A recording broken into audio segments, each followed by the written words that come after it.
AI ဆိုလို့ရှိရင်လူတွေတော်တော်များများထင်ကြတယ်ပေါ့နော်အဲ့ဒါဘာလဲဆိုတော့ ChatGPT တို့ Gemini တို့မှာသူတို့က AI လို့မြင်ကြတယ်အဲ့လိုမျိုးအမြင်ပေါ်ဆရာဆရာ Black အနေနဲ့ဘယ်လိုမျိုးပြောချင်လဲပေါ့နော်အဲ့ဒါမှန်သလားပေါ့အဲ့ဒါတခုတွေပဲ AI လို့ခေါ်ထိုက်သလား AI လို့ဆိုတော့ခေါ်တာလားပေါ့ဒါတော့နှစ်ချက်ရှိတာပေါ့နော်ဆိုတော့ AI လို့ပြောလိုက်လို့ရှိရင်လူများစုသိတာဒီ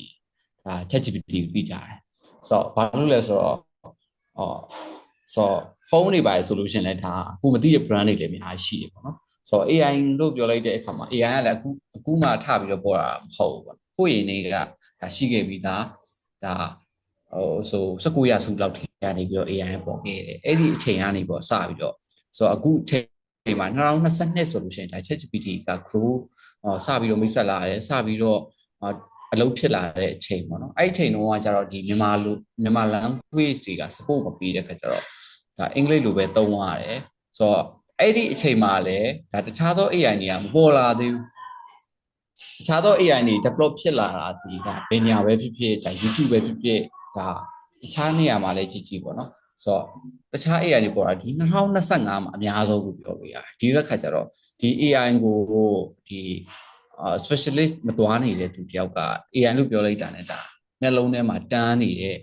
တန်းပြီးတော့မြင်တဲ့အရာဒီ ChatGPT Gemini ပေါ့နော်ဆိုတော့ဒါသူတို့တာမန် user အနေနဲ့မြင်တာမှန်တယ်လို့ပြောလို့ရတယ်ပေါ့နော်ဆိုတော့ဒါတခြားသောအရာတွေလည်းAI နေအများကြီးရှိနေရဲ့နောက် AI နေဆိုလို့ရှိရင်ဒါဟိုအရင်တည်းကသုံးခဲ့ရဆိုလို့ရှိရင် Siri တို့Siri ရှိမယ်ပေါ့နော်ဒါ Google ရဲ့Google Voice Assistant တွေရှိတယ်နောက် fingerprint တွေပါဆိုလို့ရှိရင်ဒါ AI နည်းပညာတွေပဲပေါ့နော်ဆိုတော့အဲ့ဒါလေးရှိတယ်ဒါနောက် Face ID တွေရှိမယ်ဒီဟာတွေအကုန်လုံးက AI ပဲပေါ့နော်ဆိုတော့ AI လို့ပြောလိုက်တာတဲ့